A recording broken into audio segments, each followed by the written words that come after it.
We have a team here from Oxford. Yep. And we're going to meet you in just a moment. I've got a few. My name is Mike Hoffman.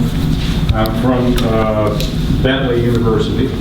And the judges will introduce themselves momentarily. And we'll have you introduce yourself in terms of telling us your names before the presentation begins.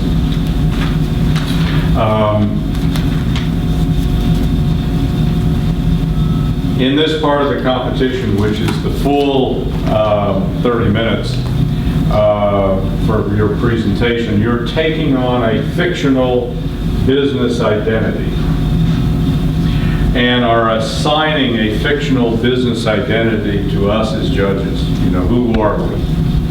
Make sure we don't have an identity crisis in terms of who we are and who you are and what our relationship is, what we're supposed to be. Why are you talking to us? So you will have 25 minutes plus a 5-minute cushion to make your presentation and describe the legal, financial, and ethical dimensions of the problem and to recommend a solution that passes muster on all of these 3 counts. During this time, teams will be uninterrupted, and when you're finished, there will be 20 minutes for questions and answers from the judges. I'll ask the first question and then turn it over to the other judges. During the Q&A, both you and the judges stay in character. I don't know who you are yet. Could be a consulting firm, you know. We could be a board of directors, but you'll tell us. But stay in character during that Q&A. And here are some important things to keep in mind. The ethical aspects of your analysis are the most important part of your presentation, the ethical aspect. However, these should be described in simple, practical, common sense fashion, not using technical, philosophical jargon, which I won't understand, or basing your argument on religious or theological grounds, like God told me this last night, and that's why this is true. So also any member of the team that reads his or her part, that will be considered a weakness in your presentation. But you can use notes, of course, and you may have PowerPoints. So during this presentation also, every member of the team should participate, which I'm sure you will. Okay, those are the instructions, the mandatory instructions that I am mandatorily required to read. So having done that, would you introduce yourselves, and then the judges will introduce themselves. So I'm Seamus Coleman. I'm an MBA at Oxford University.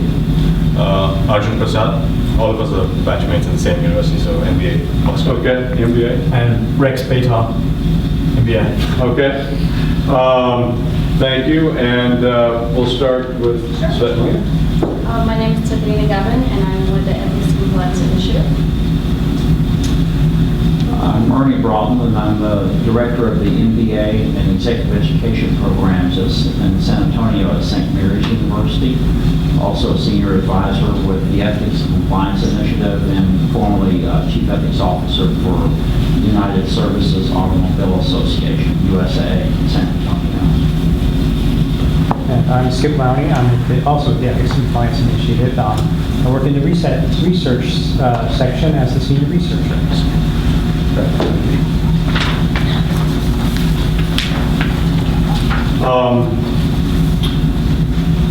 Do you know how to set this thing? Yeah. Okay.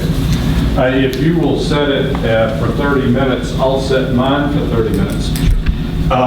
Should a little alarm go off, then we'll know that you need to stop, but I'm not going to say stop. I mean, you can finish your sentence, but you can keep track of where we are. Okay, you ready? Right. Okay, go ahead. so you as the audience today are the National Cannabis Industry Association, which is the major trade association for the legal cannabis industry in the United States. And we are a team of consultants that you have hired to advise you on the ethical considerations surrounding the legal cannabis industry. Cool. So, in recent years, we've seen the emergence of what might be one of the most complex ethical challenges ever faced by business. And that challenge is how businesses and companies should engage with the emerging legal cannabis industry. This industry was worth $2.7 billion in 2014, and it's growing rapidly. Businesses in this emerging industry are in uncharted ethical waters for a number of reasons. Firstly, because the long-term impacts of a commercialised cannabis industry remain unclear. Secondly, because the businesses face conflicting legal obligations, as we will explore. Additionally, this remains a fragile and a fragmented industry. And finally, we see that the businesses themselves face an existential threat due to the risk of regulatory crackdowns. So the way that we will address these challenges is by addressing 4 key questions. Firstly, by addressing how cannabis companies should respond to their conflicting obligations. Secondly, we will address how and why it is ethical to participate in the legalised cannabis industry. Additionally, we will explore how cannabis businesses should respond to these unknown potential long-term impacts of their product. And finally, we will explore how we can make sure that the cannabis industry remains viable and profitable in the long run. So turning to the first of these issues, and that's the legal paradigm that cannabis businesses currently operate within. So at the moment we have seen a fairly rapid emergence of a legalised cannabis industry in the United States. Beginning in the 1970s, we saw the emergence of decriminalisation in a number of states. Then, beginning in the 90s, we saw the emergence of medical marijuana in states, beginning with California. There's now over 20 states that have a legalised marijuana market of some form for a variety of conditions. And in recent years, we've seen states begin to legalise recreational cannabis use. So we've already seen the legalised sale of cannabis in Colorado and Washington, and ballot measures have already passed in Alaska and Oregon, where sales will commence from the beginning of next year. Washington DC has also legalised recreational marijuana use, but at this stage, not at sale. We also see that this trend is continuing, that in 2016 there are ballot measures planned in Nevada, in Arizona and in California, which will potentially see the further expansion of the recreational marijuana market. So there's been a clear trend, particularly in the last few years, towards the emergence of not only medical marijuana use, but also towards commercialised cannabis industry for recreational purposes. That then brings us to the federal complication, and that is that under federal law currently, recreational and medical marijuana use remain illegal, and that's under the Controlled Substances Act, which lists marijuana as a Schedule I drug alongside heroin and LSD. Historically, the federal government did enforce this law even in states that had legalised both medical and recreational marijuana use. But in recent years, beginning in 2009, the Obama administration, through Deputy Attorney General David Ogden, advised that it would not be a priority of the Department of Justice to enforce federal marijuana laws in states that had legalised medical and recreational marijuana use. This was again reinforced in 2013 when Deputy Attorney General James Cole issued another memorandum reiterating this position and advising the Department of Justice would focus on other issues regarding marijuana law enforcement, namely cracking down on drug cartels and cracking down on sales to minors. We also see that in the US Congress, the Congress remains divided on this issue of expanding the federal laws to make medical marijuana legal and potentially in the future expanding to recreational marijuana use as well. So this presents us with the first ethical dilemma, and that, as was put by Chet Billingsley, who's the CEO of Mentor Capital, a listed cannabis investment fund. He said, how exactly does one be law-abiding when marijuana is legal at the state level but illegal federally? And we think this is can be resolved by addressing these 4 criteria. We believe that there isn't one guiding rule that would always resolve this ethical question, but there are a number of factors that businesses and the industry should take into account. The first of these is the question of proximity. So which lawmakers are most proximate to the businesses being regulated? And in this case, we believe that the state lawmakers are most proximate to the businesses in, for example, Colorado, which are being regulated. Secondly, in terms of recency, unlike the Controlled Substances Act, which was passed in 1970, we're talking about recent state legislation which was passed as a result of ballot measures as recently as 2013 and 2014. Especially in terms of intent, the executive branch of the US government is clearly expressing intent not to enforce the federal marijuana legislation contained in the Controlled Substances Act. And lastly, in terms of impact, we think this could be the most important guiding principle. We think we need to look at the aggregate impact on society of complying with a specific obligation, either under state law or under federal law, and that would be a major factor influencing which obligation businesses should comply with. So on balance, we believe that states should continue to comply, businesses should continue to comply with the relevant state laws which have legalised cannabis use and sale for both medical and recreational purposes. But obviously this situation is dynamic. These factors may change, and we would advise Industry Association to keep an ongoing watch on these particular factors as the situation may change. But now Arjun will take a look at the impact on society of a legalised cannabis system. Right. So, as Seamus mentioned, we see that there are many benefits from shifting to a legalized industry versus a more unregulated or black market industry. So, we have seen that there has been a move from the criminal punishment to educated use and rehabilitation.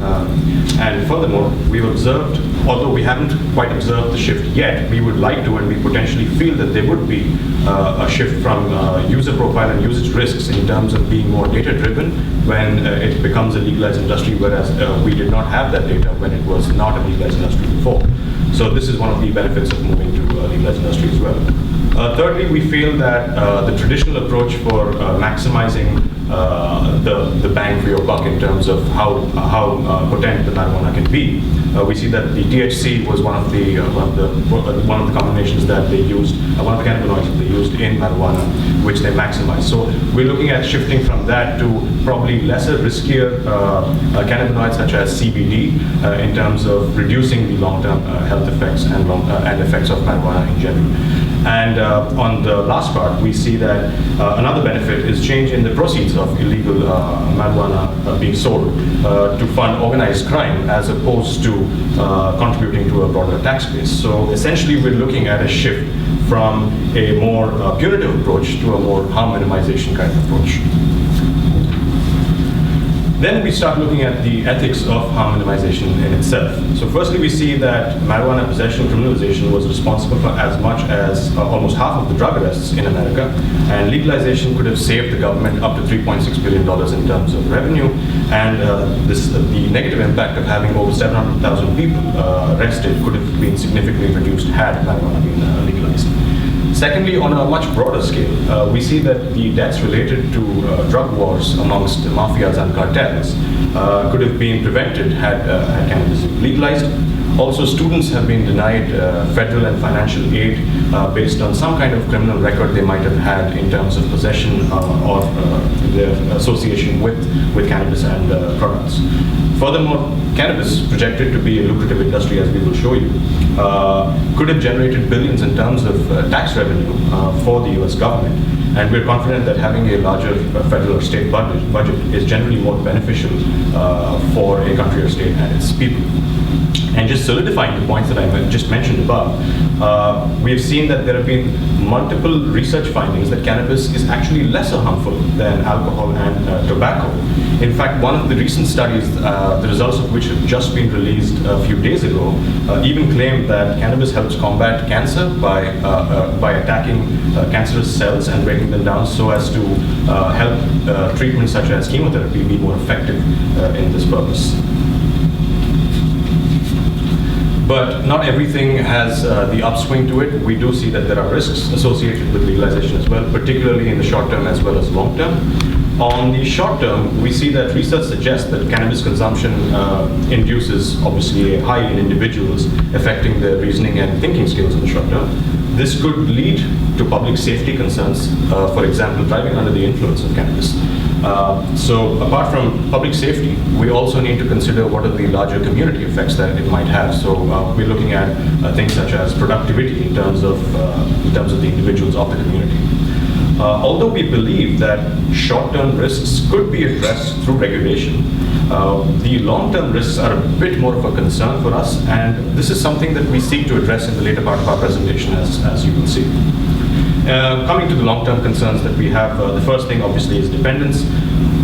We feel that although there is a large scope for data to be collected in this sphere, many researchers claim that marijuana is not as addictive as alcohol or tobacco. In fact, a landmark congressionally mandated Institute of Medicine study found that fewer than 10% of people exposed to cannabis and marijuana products were actually in risk or clinically proven to be addicted to it, as opposed to, say, 32% in terms of tobacco and 15% in terms of alcohol. The long-term effects in terms of health, this is something that is still quite unclear to us, probably because of the kind of industry it is, because it's been quite recent, and there's not been much study in terms of what are the long-term effects in terms of use of cannabinoids as well as marijuana products. So this is currently a bit unknown to us, and this is why we're making this presentation to you. And in terms of research and development and how we can make cannabis more safe for consumption, this again remains to be another gray area for us, and we do not know if research can produce any significant results or change the industry in any way. But we do know that there is some discussion amongst the industry around genetically modified cannabis to make it safer for consumption. So thus, to address the said long-term risks at the moment, which are ambiguous, we believe that a compensation fund be instituted for your industry, and this is something that this is one of the cruxes of our presentation, and this is something that Rex will take you through in terms of greater detail. So, thank you. So as Arjun alluded to, there are both short-term and long-term potential effects of cannabis. We do believe that there are mechanisms to cope with the potential short-term effects. So some of the potential negative short-term effects, including public safety and driving under the influence of cannabis, can be mitigated, if not completely solved, by making it illegal to drive under the influence. Use of minors can be mitigated by sales laws, making it legal to only sell to over 21-year-olds. And we've also seen laws relating to advertising that in Colorado, 75% of the audience of an advertisement must be over the age of 21. Where the problems become a little bit more intractable and a lot more complex is with the potential long-term harms. And again, as Arjun alluded to, part of this problem is because some of those long-term harms are unknown. So there are variables in terms of both what harms are caused by long-term use and how usage profiles will change once legalization is in effect. So will people start to use more cannabis? And also the product in itself is changing. So not only are you having, I guess, traditional, for lack of a better word, marijuana smoking, you've also got edible products and vaporizing, which are just sort of new developments on the market. So in terms of determining the effects of these different products and the different usage profiles, it remains to be seen. So when a business or industry sells a product that has long-term harms, traditionally there are two means of redress. The first is through litigation. So an individual sues British American Tobacco for causing harms. And the second is through regulation. So a company may be required by law to remediate a site for environmental damage. This is seen in oil drilling, the BP disaster, or extra tax externalities. So petroleum products in Europe are exposed to extra tax. There are four reasons why these traditional methods don't solve most of the picture for long-term harm produced by the cannabis industry. The four reasons include the fragility of the industry. We see this as probably the most important and pressing issue of the four. The fact that the industry is exposed to a large regulatory risk and may not in fact be around in 10 years, but these long-term harms could manifest themselves 20, 30 years in the future. So what happens if there is no company to sue, if there is no tax base to draw upon when the harms manifest themselves? Secondly, and related to this, as Seamus alluded to earlier, it is still a very fragmented industry. So rather than a few big players like British American Tobacco and Philip Morris, where it's quite easy to identify both a party to sue and there are big parties available, we see that the identification due to the cannabis value chain as it currently stands, and the fact that we're likely to see a lot of consolidation in the near to medium term of the industry, means again that these companies that potentially cause the harm may not be in existence when the harm manifests itself. Thirdly, as Seamus touched upon, the inconsistent laws across state and federally mean a regulatory solution is unlikely in the short to medium term, just because of the complications and the different political agendas involved. Lastly, you may be thinking, well, surely we can use the tax base collected from marijuana. There is quite a significant tax base in Colorado. Total sales tax amounts to 27.5 cents in the dollar. But the thing is the tax bases of many of the states are often hypothecated on particular uses. So, for example, in Colorado, as part of the ballot measure, it was dictated that all tax revenues from the sale of cannabis be used on school repair, and anything left over be used on marijuana education. So then, how do we then solve this situation? We're proposing a cannabis compensation fund. So what exactly does this compensation fund look like? We're saying it's a levy on all industry participants throughout the value chain. The funds will be used to compensate individuals and communities impacted by cannabis commercialisation. But it's important to note that it will be a compensator of last resort. So it's only for the people that don't have someone to sue, that don't have another means of redress. In other words, this is a safety net for when those businesses disappear, for when there is no means of recourse for an individual, to ensure an individual isn't left to fall through the cracks of an industry they participated in and an industry that made profit off that individual. The distribution will be made at the discretion of the trustees of the fund. And it's important to note that we haven't actually just come up with this idea in a vacuum. This didn't come from nowhere. This is actually very similar to a levy on cigarettes imposed by Tobacco Master Settlement Agreement. This was an agreement that was made between the large tobacco companies and the various American states. But the key difference between our model and the tobacco industry model, and where we really want to draw a watershed moment, is the fact that we're looking at self-regulation as opposed to imposed regulation. And as you'll see in a moment, there's several disadvantages to sitting back and waiting until the government regulates you, including pecuniary punishments. So in terms of the actual numbers and size of the fund, we do think that we can make a reasonable sized fund that will cover the issues that arise without being a huge financial burden on the members of your trade association. So what we're looking at is a 20 basis points, so 0.2% contribution of top line revenue. So almost an extra 0.2% in sales tax. Where if you look at something like Colorado, which is already paying 27.5 cents in the dollar, is not much for the individual contributor, but we believe conservatively will raise $650 million by 2030, which will be enough to cover any liabilities that may arise. So you're probably asking yourself, okay, I can see there's some ethical case and then there's a financial detriment to my members, but what's really in it for us? And where we see the business case really kicking in, again, going back to that demarcation from big tobacco, we really don't want our industry to be the next big tobacco. And we really see the biggest threats to the cannabis industry today are the regulation threats. And we see them potentially manifesting in 5 different ways. The first and perhaps most devastating to the industry would obviously be re-prohibition.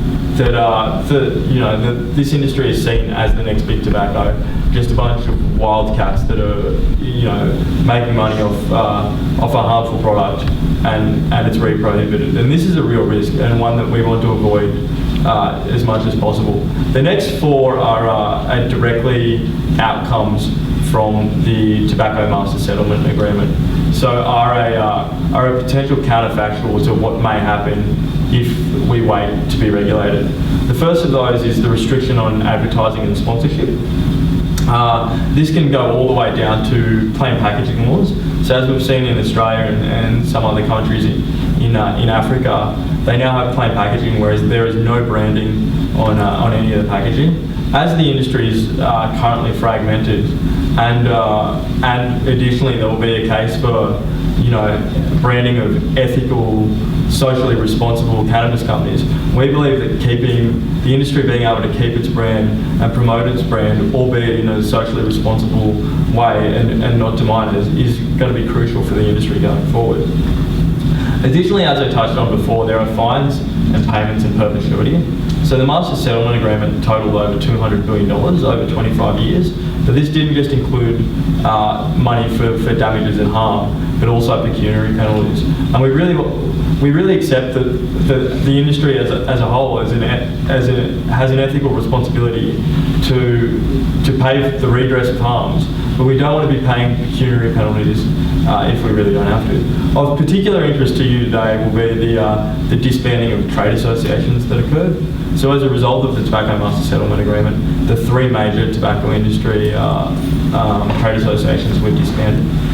And as a flow-on from that, there was severe restriction on lobbying. And we see lobbying as particularly important both for you and your members in the formative years of the industry. But we also want to lobby from an ethical standpoint and lobby as an industry that is self-regulating, as opposed to the traditional big tobacco lobbying, which is now somewhat seen as a dirty word. Some additional commercial benefits include reduced perceived counterparty risk. So, as Seamus touched upon, while the Obama administration is trying to encourage other industries to interact with the cannabis industry, there is still both laws and a stigma related to interacting with the cannabis industry, particularly around the financial industry and banking. We believe that by creating a better perception of the industry as a socially responsible and serious industry, not just out to make a quick buck, we will better be able to build those cross-industry relationships through improved perceptions of the industry as a whole. We believe these improved perceptions will also filter down to customers. The customers are increasingly making socially responsible choices when choosing their service provider, their goods provider. And that by having a socially responsible industry, you'll also have consumers more willing to engage with the industry. Lastly, we believe that in the longer term, this may also aid international expansion. If we can demonstrate internationally that the US cannabis industry is successfully self-regulating, that may be a green light as the legalization movement goes international for international expansion. Seamus will now go into some more detail about the ethics related in particular to the compensation fund. So Rex has explored why the Cannabis Compensation Fund will be good for the trade association and also for your members. I'm going to dive into why this is the most ethical response to the unknown long-term impacts of commercialised cannabis use. The first of these is because it minimises the harm to your members' customers. We believe that when the normal regulatory structures fail, for example, if a business is operating in an emerging market, the businesses have an obligation to go above and beyond the minimal legal requirements. We think that in these circumstances, the traditional mechanisms of compensation, taxation and litigation are unlikely to work for the reasons that Rex discussed. And so in this circumstance, businesses have an ethical obligation to establish this fund to ensure that they minimise those long-term impacts on their customers. Second of all, in terms of their future obligations, we believe that businesses owe obligations that extend beyond the short term. We already see this with things like pension obligations, with long-term environmental site remediation, and with things like long-term product warranties. And we think this is a similar example, and it's particularly important for the cannabis industry because we simply don't know what some of these long-term impacts may be. And given that level of uncertainty, we think that we need to be especially cautious, and your members need to be especially cautious about making sure that they honour that long-term ethical obligation to their customers. Additionally, in terms of equity, we're providing a solution that, if applied industry-wide, would mean that all industry participants contribute to this fund. So those that have to pay out compensation wouldn't just be those businesses that are still around in 10 or 20 years, but all those industries that have profited from the cannabis industry in the short and medium term as well. So we think this is a particularly equitable solution. Additionally, we think this is something analogous to the precautionary principle. Because the evidence is still unclear at the moment, we think that we need to take a particularly cautious approach to self-regulation, and that given that there is uncertainty about those long-term harms, that your members in the industry association should adopt something like the precautionary principle in establishing this compensation fund. And then lastly, in terms of the systemic benefits, we think that this solution provides a way for both society and the industry to have the benefits of not only a legalised cannabis industry, but to do so in a way that mitigates against any potential long-term harms. So we not only get the benefits, we lose the disadvantages of prohibition that Arjun talked about, we gain the advantages of legalisation, and we do so in a way that doesn't expose our customers to long-term harms that will not be compensated and for which redress will not be available.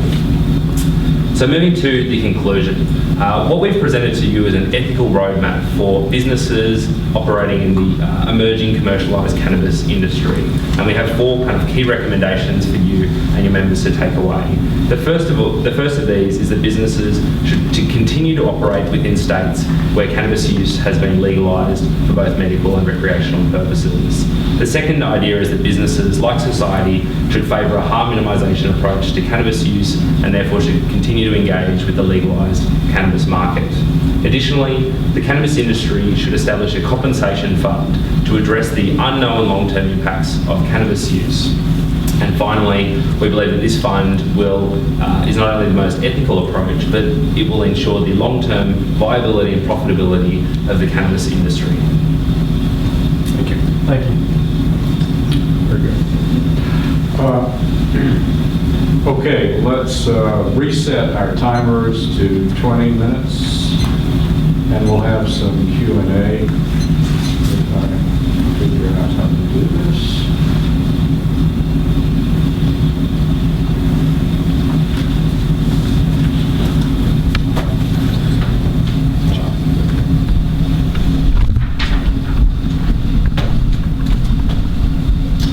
Okay, shall we begin?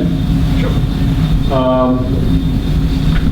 Let me start by asking a question really to help clear up a confusion in my mind.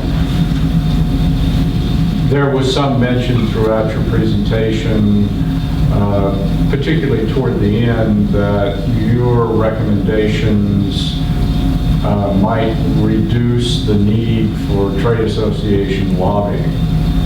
Am I correct on that? Not necessarily reduce the need for lobbying, but will present us in a better position to lobby. At the moment, we believe, as the industry currently stands, that the political environment will be somewhat potentially hostile, at the very least wary of lobbying, whereas if we're lobbying as a self-regulated industry, that provides us with a more solid footing with which to, and a more nuanced way with which to lobby as opposed to the traditional big tobacco style lobbying. Right. And I appreciate that fact. I guess what I'm trying to get at is trade associations, it would seem to me, have other roles than just lobbying. And I love your idea of a compensation fund that perhaps the trade association would oversee, being proactive in terms of recognizing that unintended consequences could occur for which a fund would be useful and ethically important to demonstrate to the public that the cannabis industry recognizes its responsibility to redress wrongs, etc. But are there any other things you would recommend from an ethical perspective that a trade association might also want to consider doing to be proactive in terms of making sure the public understands the ethical and social responsibilities that the industry is accepting and addressing? So one other potential role for the industry association is in regards to the conflicting legal obligations. As mentioned during the presentation, a lot of the factors that determine whether or not businesses should be complying with state and federal laws are complex and they will change over time. And so the industry association would be well placed to monitor that situation and provide both legal and ethical advice to its members about what states they should and shouldn't be operating in.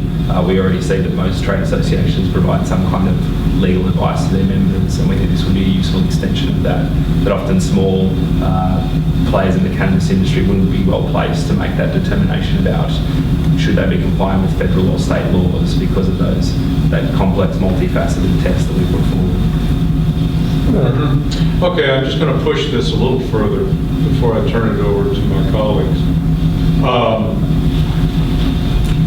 You know, you haven't mentioned at all in your case, and which I thought was very good, by the way, anything about requirements for companies within the industry that the trade association might want to recommend and perhaps even enforce, such as making sure that all businesses that were involved in the cannabis industry had a code of ethics or had some ethics and compliance officer to look at what was going on within that business, any kind of internal reporting system where someone could report a potential problem, not necessarily of the 20,000 foot variety, but that there's sexual harassment happening in this company and reported. Shouldn't the trade association have such other responsibilities besides just building a compensation fund?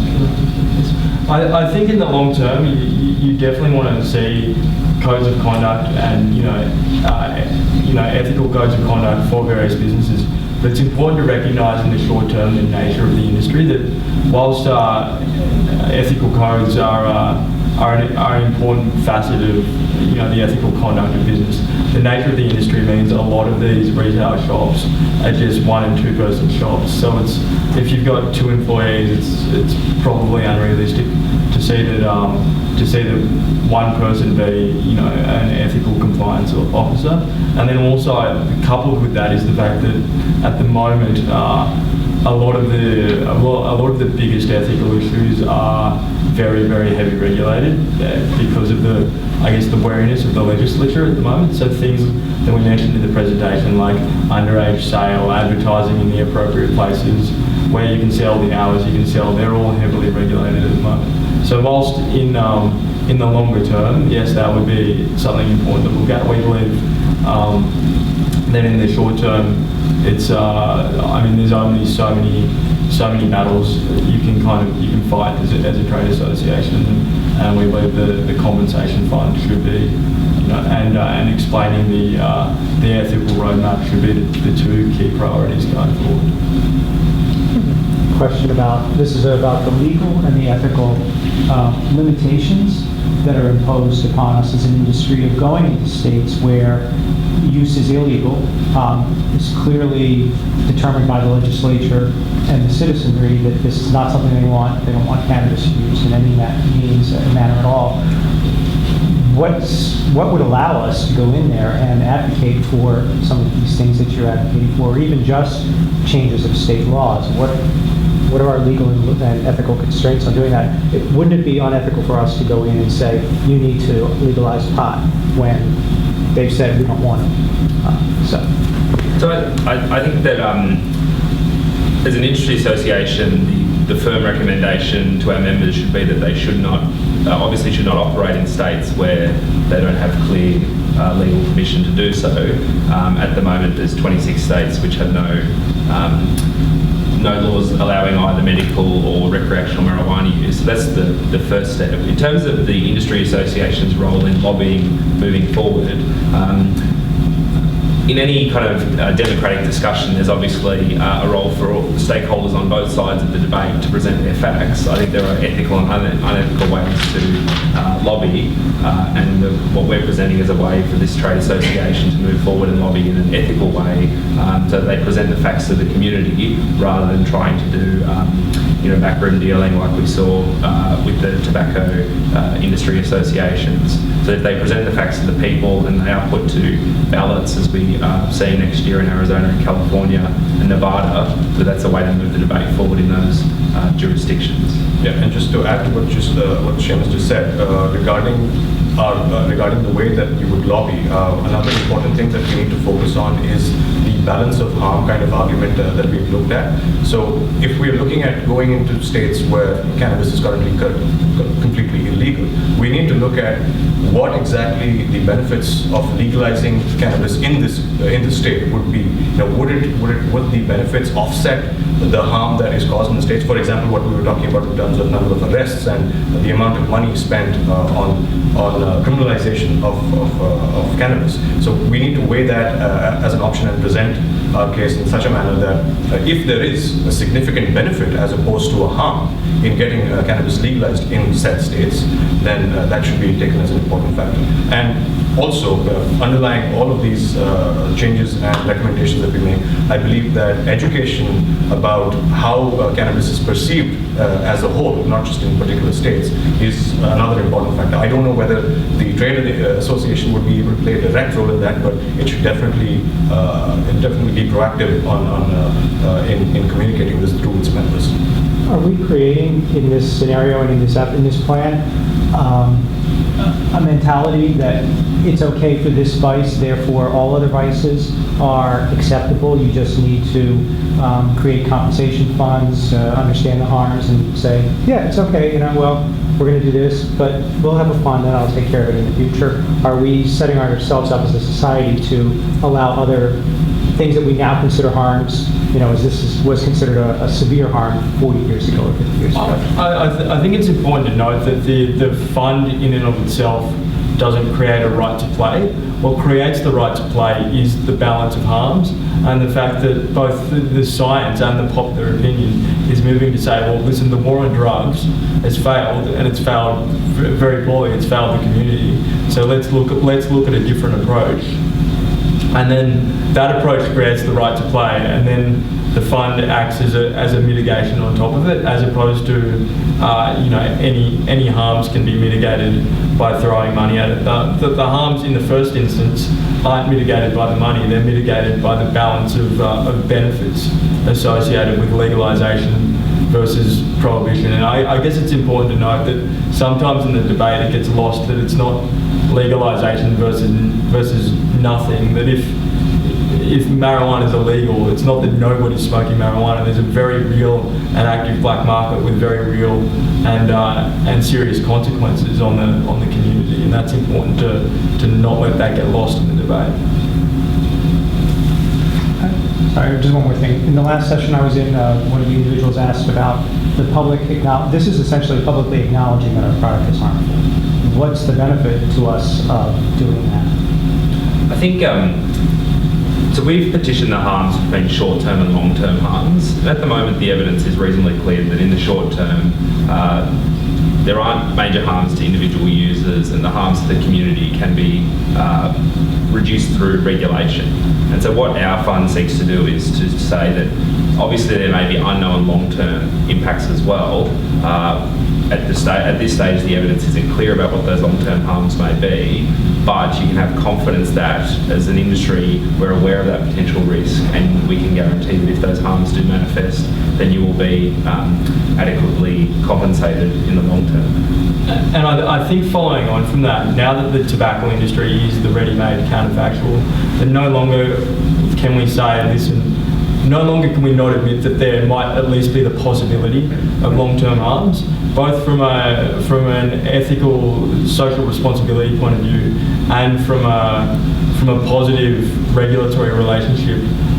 The legislature just isn't going to buy it if we come out with the message there is no long-term harms with marijuana, despite a significant lack of science that is known, inside the industry and out, that we can say with confidence that there is no long-term harms. I think that's a non-nuanced approach, and that was an approach that was tried by the tobacco industry, and then they were burnt for it. So that's in some ways there are a lot of lessons for us to take from the tobacco industry and how not to move forward. Yeah, and just following up on those 2 points, that's exactly why we worded our presentation in terms of harm minimization and not exactly harm eradication, because that would be something of an extreme claim to make when the results are currently unclear. So this is not a claim that we're making. I have a question. Yes. Sorry. And I have one after you. Are there any other countries that have gone through this? And so what examples can we use from them to apply in the United States? Because this really shows just the United States. So the Netherlands is probably the emblematic example of a country that went down the path of liberalising their marijuana laws, and we see in the Netherlands, because the cannabis industry there hasn't adopted a proposal like a cannabis compensation fund. They are under constant regulatory threat. That we see regular movements at a federal level to again criminalise cannabis use, and we believe that provides an example of where if potentially the Dutch Industry Association had have implemented something like a cannabis compensation fund, they would be under much less regulatory risk as an industry.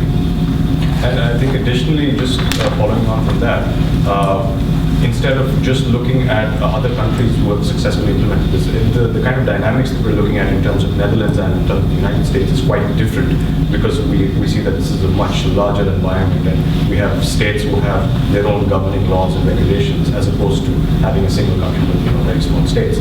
So I think another thing that could be potentially useful in this is self-learning through the successful implementation in particular states that this has worked in. So this could also trickle down to other states and through the organization and through the association itself as to how it could be successfully implemented in other states, in addition to looking at outside the United States. Yeah,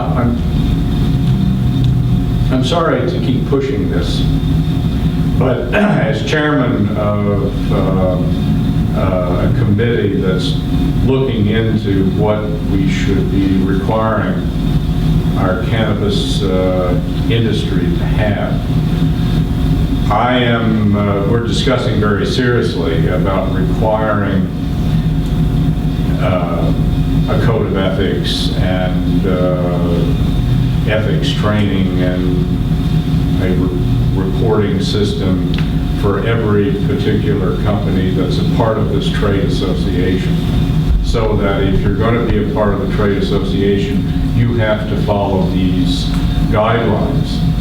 And not only that, but as you know, in the United States, the Federal Sentencing Guidelines for Organizations says that every company, whether it's a small company or a large company, whether it's a mom and pop company, whether it's General Motors or GE, should follow these recommendations that I've just pointed out. Now, it may be interesting to determine if there's only 1 or 2 or 3 people running a particular cannabis shop, how they would have a code of ethics, how they would handle an internal reporting issue. But not to try at all, I think, sets up the cannabis industry and all of its participants in in an ethical and legal liability, such that if one of the businesses were found to not be following these guidelines, the penalties could be much more serious than they would otherwise be. So I would like for you to think seriously about this and help our committee to think through these issues. It's more of a point than a question. But let me, before this is up, turn it to Ernie and see if he has any. Thank you. Just a couple of questions. You know, one is, have you studied the experiment that is already in process in terms of Colorado and any adverse unintended consequences of the liberalization of laws there? So there's been two major policy reports on the year of legalization of recreational cannabis use, one by the Drug Policy Initiative and one by the Cato Group. And both of those found substantial reductions in obviously drug arrests, and also violent crime and burglaries. They also saw a reduction in emergency department presentations for drug use. The one adverse impact that we have seen in Colorado is an increase in accidental ingestions. So this is mainly people, due to the increase in sale of what they call edible cannabis products, people will leave these products lying around their house and people eat them accidentally. And so there's been an increase in hospital presentations for accidental ingestion. So that's been the main adverse impact we've found. Have you heard of increases in legal problems in contiguous states to Colorado that as a result of trying to find sources for production that's in excess of what's allowed under the law? So there remains across the United States a large a black market industry for marijuana across a number of states. Historically, we saw a large movement of cannabis products from legal dispensaries in California to the East Coast. And so there have been problems in that sense of moving products across state lines from a jurisdiction where it's legal to a jurisdiction where it's illegal. It's not just contiguous states, but this is a trafficking problem across the United States. So again, our fund isn't limited just to individuals impacted by the long-term impacts of cannabis use. It's also can be directed towards communities. So if a community in another state was adversely impacted as a result of the emergence of a commercialised cannabis industry, they are a potential claimant in the long term on the fund if there were clear harms. Do you see the self-regulation model as one that has been successful in comparable situations? How do you feel about self-regulation in general?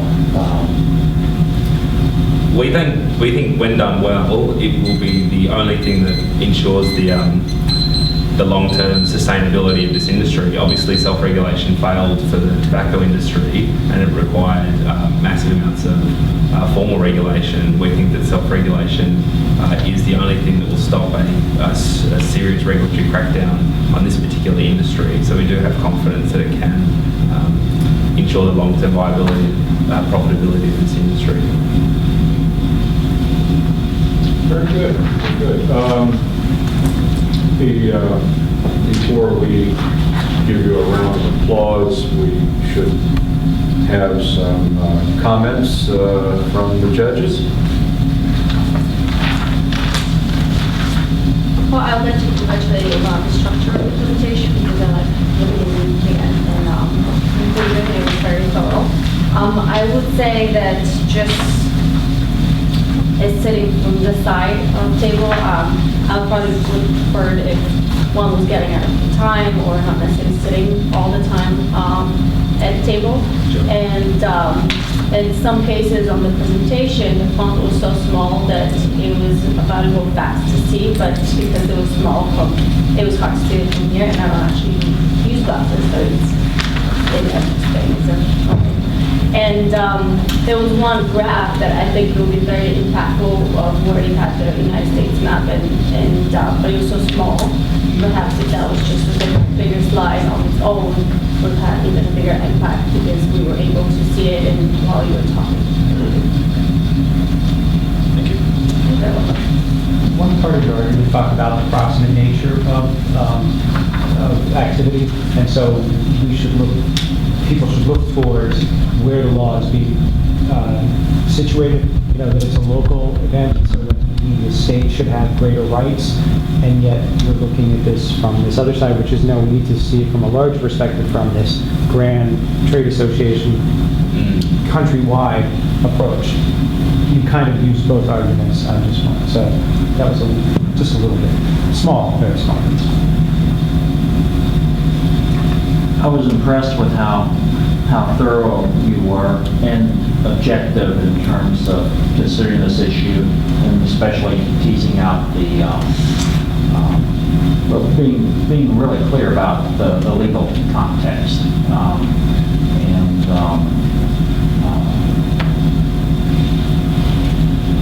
And I felt like you touched on, certainly on the ethics of the situation, perhaps fairly narrowly in terms of harm minimization, but it was clear what your position was. Slides were good and very linear, very rational arguments, maybe a little text heavy, okay, but nevertheless, I think well reasoned argument. Yeah, I concur. I think your presentation was very well organized, very well presented. I was quite impressed with it, and I could certainly tell that you put a lot of work into it. The criteria that you used, I thought, were interesting. Particularly as you try to deal with the federal laws versus the state laws.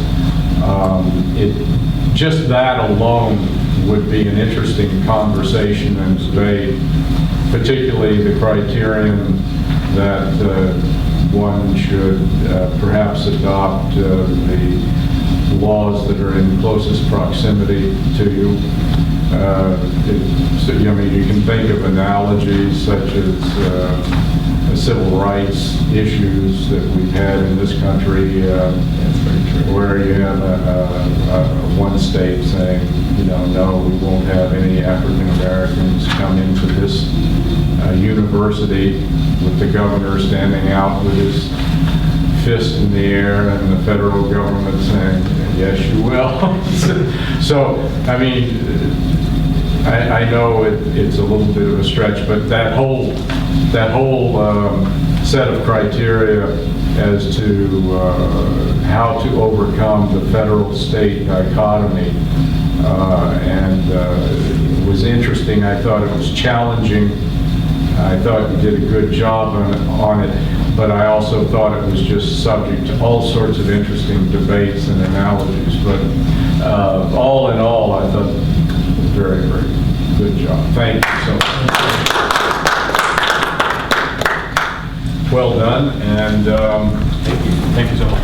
hopefully some of these comments that you heard will help you in your 10-minute and 90-second presentations tomorrow. Definitely. Thank you so much.